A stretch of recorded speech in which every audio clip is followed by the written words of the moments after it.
Few. Okay, so we are live. Hello, friends. I, Haimanti Bagchi, project lead for the Story Project 10 by www.tellmeyourstory.biz. Welcome you to another panel discussion with the contributors of DEVI Story Project 10. The Story Project 10 DEVI is an anthology of poetries and short stories and is now available on Amazon Kindle. I'm privileged to have with us our talented contributors for Devi Story Project 10, Supriya Bansal, Sangeetha Vallat, and Ganesh Rajgopal this evening, and we are going to discuss their submissions and the creative, personal, and social interpretations of the theme Devi. Under the theme of Devi, the enthusiastic submissions redressed various aspects of feminine energy, which we call Devi, apprehending the sensory perceptions of a common man, as well as the divine, addressing the social issues, gender issues, issues of accepting one's own individuality, the feminine energy as a form of nourishing, protective mother from various sections of society, bringing forward various subaltern narratives. Tell Me Your Story calls for submission for various live projects. To know more about the projects, you can visit www.tellmeyourstory.biz. Let me first start introducing the panelists today this evening. Sangeeta had a memorable career spanning 14 years in Indian Railways, after which she opted for voluntary retirement. Now she stays in Qatar, surrounded by books and water. The balcony overlooking the Persian Gulf inspires her to weave tales. She believes that life is a roller coaster ride, and the adventures one encounters while soaring or plunging are worth sharing. Her stories are part of anthologies titled 21 Stories for 21. Everything changed after that. 25 Women, 25 Stories. Asian Literary Society 2021 anthology, Existing Loudly, Grieving and Healing. Also featured in online magazines like the AEI Journal, Mean Pepper Wine, and TMYS. Welcome, Sangeeta. We Thank you also so much. have with us, thank you. So, we also have with us Supriya Bansal, a radiologist by profession, and she spends most of her day inhabiting a monochromatic world consisting of different shades of gray, ranging from black to white. She and her husband share their home with two extraordinary kids who keep them on their toes most of the day. When she's not at work or creating art and being silly with her kids, she delights in reading, spinning, and penning down stories with a twist. She's an active member of many online writing communities, and her stories, poems have found a place over 20 anthologies. Welcome, Supriya. Hi. Thank you. Thank you, Haimanti. Thank you. We also have with us Ganesh Rajgopal. Ganesh is a fun loving guy who loves to travel and explore the world. If it were up to him, he would spend his whole life visiting new places, meeting strangers, and experiencing different cultures. When he's not traveling, he is dreaming about it and getting ready for his next adventure. He believes that when he believes that words, when used effectively, are very powerful medium, and writing comes naturally to him, and his teenage years were spent journaling his experiences and emotions. Once the traveling bug bit, he started the blog where he records his thoughts and crazy experiences he has on the road. He's constantly on the lookout for stories, and there are worth sharing stories with the world. Welcome, Ganesh. Thank you so much. Pleasure to be here. Thank you. So, the first question is a common question. I have this question to all of you. How did you perceive the theme of Devi in your story, which you have contributed in this anthology? And so to say that when you heard the theme of Devi for the first time, what inspired you to contribute to this anthology? So, let's start with Sangeeta. Okay. Uh, yeah, I've been watching and been a part of this TMYS family for quite some time. So when I saw the theme Devi, the first thing that flashed in my brain was the idols trapped in the confines of the temple. But then I thought, for me, my Devi is someone who's amongst us, rather within us, like Aham Brahmasmi. So somebody who embodies and exhibits godliness.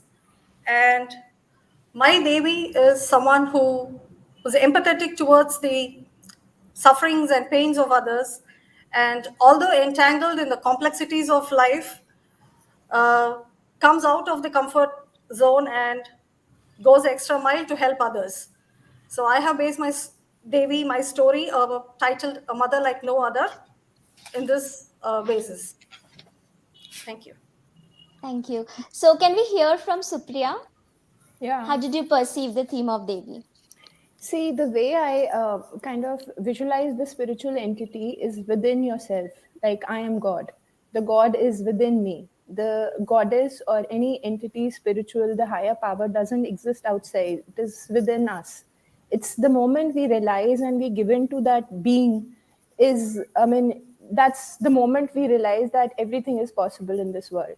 So I went from this thread of self-love is equal to being with the God. So that is how my story came into picture, because goddess is fluid, self is fluid, and the surrounding is fluid as well. I mean, it's our perception which creates our world. So that's how I went about it. Thank you. What about you, Ganesh? Yeah, like when I first actually read the prompt, or I was thinking like the first picture in my mind was my mother. So it's like kind of you kind of associate that with selfless love, someone who keeps giving, and at like right from a young age, who kind of sacrifice, or they just give. And so I wanted to take that theme forward and wonder like what are the kind of people I meet in my life. So, and especially it's like because on the road, like whenever I've been, it has been like whenever I have faced a difficult situation or something like that, it's always someone who comes down to help me, or like something in the end works out. So for me, this story is really special because this was my kind of my first international trip, and I had absolutely no idea about the language, about how to reach my hotel, nothing, because I had lost track of time. And so in that moment, in a place where there was no one, absolutely no one, I found him, uh, just for me probably, who and who guided me. And then after he dropped me off, I had no clue, I had no way to get in touch with him to actually even thank him. So for me it's like a really kind of a, it's something which kind of happens probably like once in a blue moon. And so that's why it like kind of it left a big mark on me, that people, if you just keep your eyes and ears open, people will be there to help you. So that's how I took this scene. That's really interesting because the kind of entries or submissions we had gave us a very wide understanding of Devi as a theme, and so many perceptions were kept forward. And it was very beautiful when it finally took the shape of this anthology. So coming to my second question, to Sangeetha. Sangeeta, your story, a mother like no other. We see a quintessential mother who is loving and caring and wishes good for her children. It is refreshing and empowering to see a woman from a poor background not only accepting but educating her widowed daughter in law and finally getting her remarried. Also, the characters are so well etched that you could, almost visualize them. What was your creative process of etching these characters with the local touch, because each of the character is very local when they speak, the kind of language they speak or the way they eat or they sit is very quintessential, local, in that sense. So how did you do this? Uh, Usually, all my stories are actually a mix of fact and fiction. So I I always write what I see, what I observe around me. So this story is also it's more fact than fiction actually. When I was in Bangalore in 2013 or 14, we had a housemaid.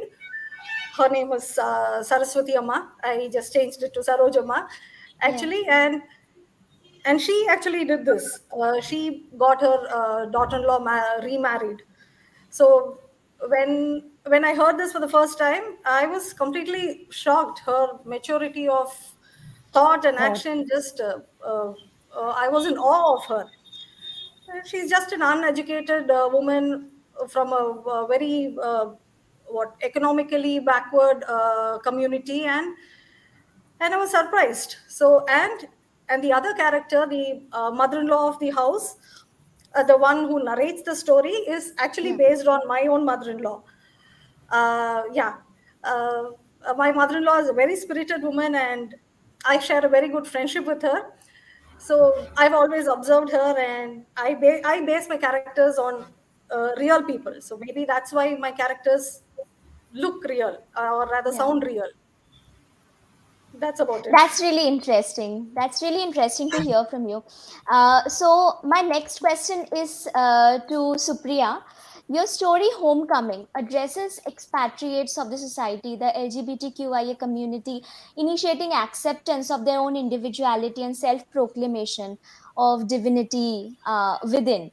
It is so moving, also because the same reason that the flavors of Bengal is all over the story, which makes it personalized, and one can, geographically locate the characters. What do you think, what was the most challenging part while you were writing this story? See, my process is exactly opposite Sangeeta. All my characters are just imagination, pure imagination. I never write about people I know because tomorrow they will come and tell me, okay, you wrote about us. So, so I don't write about people I know. So this was just pure fiction. And I mean, I just thought that how beautiful will it be if somebody discovers themselves through this kind of divine intervention. So the most challenging part was getting the Bengali flavor right. I've never been to Yeah. Calcutta. I just Oh. know, yeah, I just know Bengali people and the rituals and the process of puja through my friends, because I've into the community. If you're in a writing community, people put posts and then you get interested, and then I researched further and I Mhm. read, and it was very enlightening. So I tried to inculcate the flavor, and then I asked one of my Bengali friends to kind just overlook whether the Bengali terminology is right or not, because it was all like I'd read about it. I don't even know how to pronounce half the terms. So when she Okay. said it is perfect, I was like, oh, good. So it worked. I mean, if you read and study and do your research right, then it's okay. So that was probably the most challenging part. The emotion and all that was all mine because I don't know. I'm too Yeah. lazy to do research, so I don't do that. So, this story, if you're, you not been to Bengal and still you have, created this story in that way, I would say, because I am living in Bengal, I could connect to it. Even you have not, put the name of the city or, place, you have not mentioned there, but it still, gives me a feeling that it is local to me. So, I really love this story Exactly. because Thank Like of that. you. when I read it, I thought like, okay, it's from someone who has been in, residing Yeah, there for a long Never. time. I yeah, never. exactly. This is a big Thank shock you. for It me. means a lot. So, my next question goes to Ganesh. Ganesh, your story presents a flabbergasted interaction where the narrator found divine in a random uh, stranger. It is so intriguing that the same landscape which we see in awe might get scary and dark with the lack of light. It is just the Yes. perspective which changes the whole scenario. And this was something which I really enjoyed noticing in your story, that how you were looking at this beauty of this nature over there and the beautiful monument and all. And just as it started, like the night is coming, the light is going dimmer and dimmer, and the situation changed. So, it is beautifully written, and I would like to know, I mean, you have already told that it's I mean, your own experience, was there any part which is fictional, or you have added for just adding the masala to it?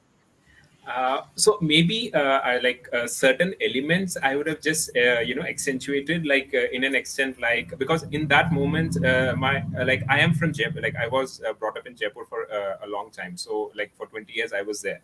So we used to kind of with friends go to Bhangad, a place which is quite close to, and it's like known for its haunted fort and the structures. So when I was stuck there, and in all those moments when you need that positivity or think okay everything will work out, the first thought that comes is probably a negative one, like oh Yeah, this looks haunted, or true. is and there was this scene like when I take a bend where I could see someone standing, absolutely no idea. And because I had not seen anyone for the last probably 20-30 minutes, my first thing was like whether it's even human, or like what is it, or like, and like in a foreign place you kind of get worried that you might get Yeah. robbed or you might get scammed. So even in that moment I was thinking okay, let it be a robber or someone who steals my money, but not a Hmm. ghost. So Hmm. and you remember all the Hollywood or Bollywood movies you have watched, so you know all those things come to mind. So that was actually quite true. And like the best part what I loved about the whole scenario was we had no words, not even a hello in common, because he Yeah. absolutely had no idea Hmm. to speak English. I had no idea of Turkish, and I was just kind of doing this or some kind of sign language just to and I don't know how he understood even like what I wanted. So probably Yeah. that was a kind of like something which even today, like when I remember, it gives me goosebumps. Like how is that even possible that like it's kind of a miracle. Yeah. And so I'm like trying to slowly document all these stories because when I was blogging on my website, it would just give a hint. But now since I'm part of our writing community, the folded paper, so they actually encourage kind of just give something which is from your experience, and it Hmm. actually has like when as compared to fiction, probably the emotions come out better if you have experienced it yourself. So yeah, that's something like kind of a project which I've taken up to try and document all these stories in my going forward. That's really interesting. And there's a different perception also, that divinity is not only when you feel that something is going good and you're feeling blessed, and that is divine. Yeah, that is of course divine. And sometimes when you're feeling scared and everything is down to you are just nervous, Yeah. and True. then also you can experience divine. Like So and to that, just add a yeah. couple of lines to that, like when we talk about God or divine or something, we are basically looking in terms when we are scared or probably in a negative scenario, and we are looking for guidance. So that's Yeah. exactly that guy, the man who did, like he actually guided me to a safe place, or like so that was like actually resonated with me, the theme, as it could be very perfectly, you could say like Devi was in him just to Yeah. guide me at that particular moment. Yeah, Yeah. God comes in unexpected places. Yeah, Yeah. absolutely. Great. So we come to another question, which is again a common question to all of you. The theme of Devi is so inclusive of all the emotions, situations, living beings, and almost everything we see around us. Would you like to share any particular moment from your personal life where you found Devi in or around you? Um, I would like to start with Sangeetha. This particular story which I've written is also actually, I saw a living person who was very divine in her uh, real life. And just like what happened with Ganesh, actually, my husband and I, we had been to Guruvayur, and there was a hell lot of queue. And it so happened that I had to stand in one queue, and he was in the I went through the women's queue, and he was in the men's queue. And after some time, I waited for an hour or more, and then I was completely tired and sweating. And I came out, and I just saw my husband happily sitting there with a jar of the prasad, the pal paisam. And I asked, "How did you? There were the men queue was so long. How did you finish it? I mean, how did you do your darshan? Or I asked him, didn't you do your darshan? You just came out or what? He said, no, I was just waiting there in the queue. Then I thought, okay, I don't want to wait for such a long time to see God. So I just came out of the line. And he said, just then, a man, a fat, portly man dressed in what shabby clothes, he just came and he sat next to me and asked, are you not going to see the god inside the temple? And I just told him, no, I'm not interested. The queue is too long. I don't want to go. And then that man said, okay, I will take you inside. You come with me. And he actually took my husband and he went somewhere right outside the sanctorum. And he just spoke to some person over there and he opened the door. And my husband went straight in and had a good darshan and came out.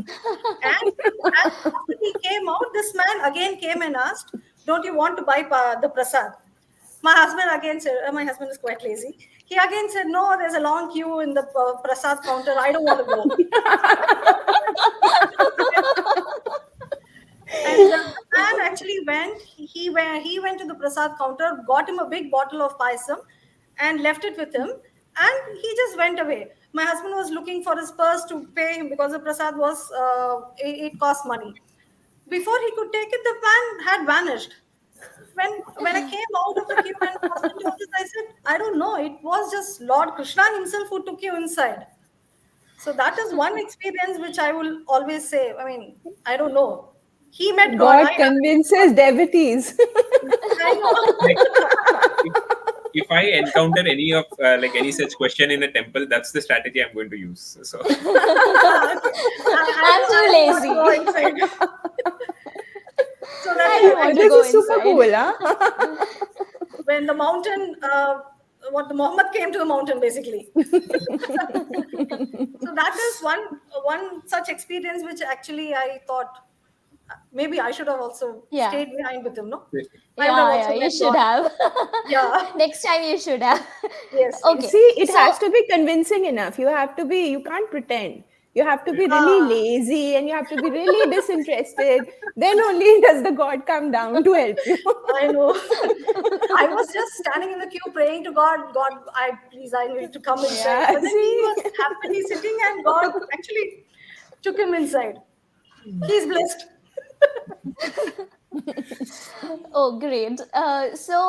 Next, the same question goes to you, Supriya. See, I come from a medical community and we see miracles every day.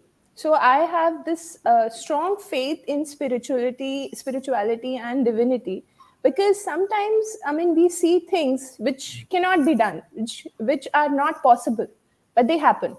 People survive and people just walk out of the door when you think everything is done, there's no hope, and things happen. I still have goosebumps thinking about it myself. My father had an accident and his car toppled over and he was okay. He was okay for 2 months. There were just few scratches here and there and it was okay. After 2 months, he started having bad seizures. I was in another state, working in a government hospital that time. And when I reached him, it was, I could not see him in that state. I could not imagine him being in that state. What we discovered that he had a bleed around his brain. It's called extradural hemorrhages and it was bilateral. It was compressing his brain. No surgeon, I can probably give it to you. Nobody would have ever touched him with that condition. He was on aspirin, blood thinners. But a God came. The God came. He was this neurosurgeon who happened to be available in Delhi at that time, and he said, I will take him. And he took him, and my father was out of the thing. That was like the biggest miracle anybody could ever have. So, being in the medical field, you can't just say that it just happens. It happens because of him. Yeah. Or the goddess, for that matter. Certainly. Yeah, when we say Devi, it's all inclusive, it's just not about gender. Yeah. It's about all the higher inclusive. power. Yeah. Exactly. What about you, Ganesh? Very interesting stories coming out. I have had a lot of encounters, I would say, like where I'm not expecting any kind of or like I'm totally stuck in a situation, and someone like random a stranger or someone who just comes up and asks me something, and during conversations we kind of like he helps me out in some way or other. So one of the like biggest instances in my mind is when actually I was trekking in Himachal. So basically, during the trek, I had got a scratch on my finger and I was bleeding profusely. So, and that was like, I didn't know basically what to do. And because of the shock, and I was just wondering, what to do. So basically, you have to trek back down for like 2-3 hours. And I was like, it was a remote place. And within 5 minutes or someone, there was this foreigner, I think he was from Denmark, and he just came in and he was like kind of, what happened to you? And he he had a glucose bottle, and he just told, just tie your finger and just wrap it around and just come with me for, he took me down couple of hours. Like I don't know what he was doing there, like whether he was going to continue and reach the summit, or he was just planning to go down. So basically, and then it's basically he came with me for 2 hours, and when I reached down, it's like kind of there is only a bus which goes to the main area in Spiti, and it goes only on that particular day, or else you have to wait for 24 hours. So, and when I went back to my homestay, he helped me pack everything, and he was like, you have to take this bus because you cannot, there is no other hospital here. And he came with me to the bus stand. He helped me with the luggage, everything. And I reached the place Kaza, and that's where the hospital was. Again, it's a government hospital, and the doctors there are like, this is something very serious, and they had the stitches and everything. And then in the hospital, I meet a family who is like, oh, this sounds serious, so you should just come and stay with us, out of the blue, And I'm like, okay. I'm like wondering what, and it was quite around 7:30 at night, so I didn't know. Okay, I'll just come. And they were a lovely family, like a single mother with 2 kids. So, and she was living with her father, and she's like kind of just come and stay with us for how long ever possible, and we'll take care of you, we'll take you to the hospital. And then I met another guy who was like, I see my elder brother in you, so I will take you. And anyway, I'm planning to stay for 10 days in Kaza, so we will just stay together. And he was like coming to all those doctor sessions for the stitches. And I don't know, like these are something which kind of make me believe, there are so many good people out there. When what we read in the media, or probably our perception is like everyone is kind of like in their own world, probably selfish or something.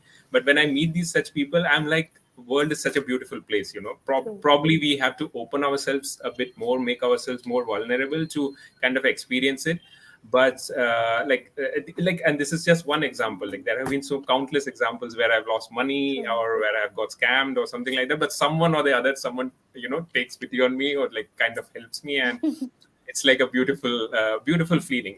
And that's what I'm trying to kind of bring it back to my day-to-day life, that it doesn't have to happen only during travels, when you look at everything with a positive mindset, with a like everything is hunky-dory and all that. But probably you should bring it more into day-to-day life. And you should, and at the same time, it taught me a lesson too. You should also be giving back. You are not the one who should always kind of take all this help. So whenever you are in the position to Good kind karma, of, yeah, comes so back to you. yeah, absolutely. And like these are like kind of, we learn so much when we meet people like them. And it can be also like, as you had those you had mentioned an animal, or even a thing. It could be anything basically. Yeah. So, on this beautiful note, I would request you all to read an excerpt of your choice from your story. Let us start with Sangeetha. Yeah. Ganesh, that's why you still dare to travel alone, I think. Because there's no Like personally, if He you knows ask me, that God is Somebody with would him. take, somebody would yeah, take someone care of will him. take care of me. Yeah, No, but kind of, somebody would see an elder brother or a younger son, yeah, or somebody. something, or someone will turn up. Yeah. No, but kind of, it has also like, when you travel solo, you are probably looking out for these moments, because if I'm in a group, probably I'll be busy with my friends or family. Yeah. So But you might see, miss out. you have to be trusting enough. Like Yeah. some people may Yes. just not experience what you've experienced because they don't have the trust. Yeah. which could be because of other reasons. Yeah. No, but again, like there is always a other side to it. Like when I have trusted, I've got scammed as well. So, so That's it's true. like, but like the positive experiences are much more than the Yes. negative ones. Yeah. Good. Okay. Should I tell about the Sure. story in just and then start reading? Yeah, you can just tell a few lines about Okay. what you're exactly reading so that we can connect. The Okay. audience can connect. Yeah. My story, A Mother Like No Other, is about an uneducated house help who goes against the societal norms. In my story, I show the contrasts and similarities of two women who are placed diametrically opposite in opposite spectrums of the society. The story is narrated by educated mother-in-law, and the house help Sarojama surprises everyone by her thoughts and actions, mature thoughts and actions. So I am reading the part which is the crux of my story. So yeah, please. Sarojama finished her chores and sat cross-legged on the floor. Stay for lunch, Sarojama. You're free for the next few hours, isn't it? Raji threw a glance at her while she tempered the curry. Yes, Shanti madam will come after Monday, so I am free. No, Rajima, I am fasting today. No solids. Give me tea if possible. Why tea? I will make Horlicks for you. But why are you fasting? Raji's brow furrowed. A prayer to a family deity for my daughter in law's wedding. What? Interjected Raji and me in unison. Yes, Amma, my son's wife is too young to spend the rest of her life as a widow. I was waiting for her to complete her degree course. Sarojama had paid for her daughter in law's college education. Raji set the hot beverage next to Sarojama and pulled the chair beside me. What about your grandson? Raji asked with a worried expression as she rested her ample back on the chair, which emitted a low groan. A good family boy has agreed to marry my daughter in law. He said she could bring her son too. But the groom's mother is not too keen on taking my grandson. My eldest son and daughter in law assured her they would bring up the little boy as their own. How sweet of them! But will the mother be able to stay away from the child? She sobbed a lot, but I have drilled sense into her. She can visit us to see her son, but she needs to start living her life again. You are quite a progressive woman, Sarojama. That's it. I can Thank read you. more if you want. Yes. We'd love So to this hear is more. where the educated mother-in-law and her daughter-in-law come to know that this lady is getting her daughter-in-law remarried. We'll just put a question mark here so that people, people get to know you about Yeah, the please story. buy They the book read and your story. Yeah, Yes. buy yes, the book and read the story. yeah.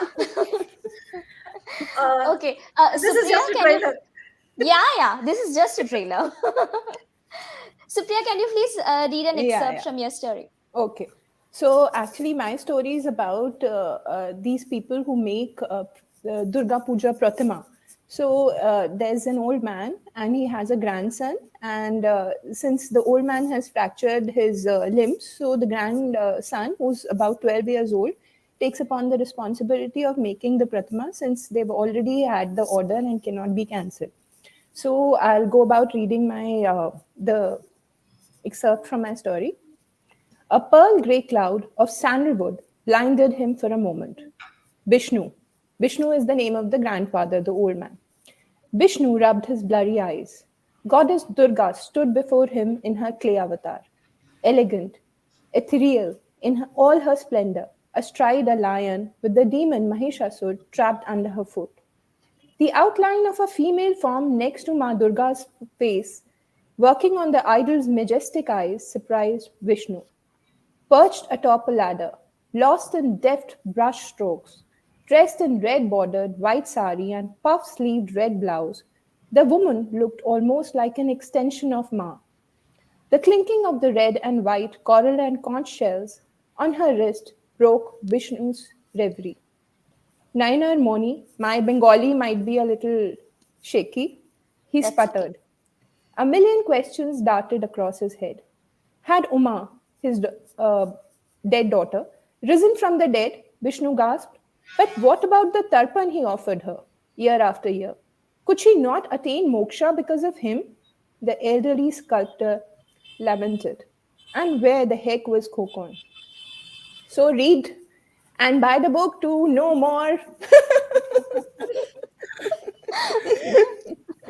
Thank you so much. Ganesh, can we hear from you? Yeah, so basically this is where I get lost, and like it's my internal dilemma that what exactly I should do and all that. So I'm just reading a paragraph there. In such situations, we tend to oscillate between worrying about the worst case scenarios and hoping for positive alternatives to emerge. I was playing a delicate balancing act with myself, urging myself to think all is well as I waded through the dirt tracks. Battling these conflicts, I reached a road which was in a relatively better condition. To call it paved would be a stretch, but considering the road I had been on, it was heaven. As I rounded a bend, I was scared out of my wits when I saw a silhouette in the distance. Was it a ghost, a vampire, a thief, or some other antisocial elements? Maybe a ghost hunter or a paranormal thrill seeker in search of scares and spirits. I have a tendency to wallow in useless internal debates, even in times like these. At that precise moment, among all the various scenarios I could have come up with, I concentrated on one thing only. Do I prefer that figure to be a blood sucking ghost or a criminal? Yeah, so that's about it. And yeah, Buy the for book the to read rest, more, buy to the know book more. today. If any of my friends who are watching, buy the book today. I think you would have bought it, but please do it again. And it is available on Amazon Kindle. So it was great having this conversation with you all, Sangeeta, Supriya, and Ganesh. Thank you so much for your time this evening. Tell Me a Story calls for submission for various live projects. To know more about the upcoming projects, you can visit www.tellmeastory.biz. And if you want to look out for this book, this is named as Story Project 10 Devi, and you can find it on Amazon. Uh, Till then, stay well, stay happy, stay together. Good night. Good Good night. night. Thank you,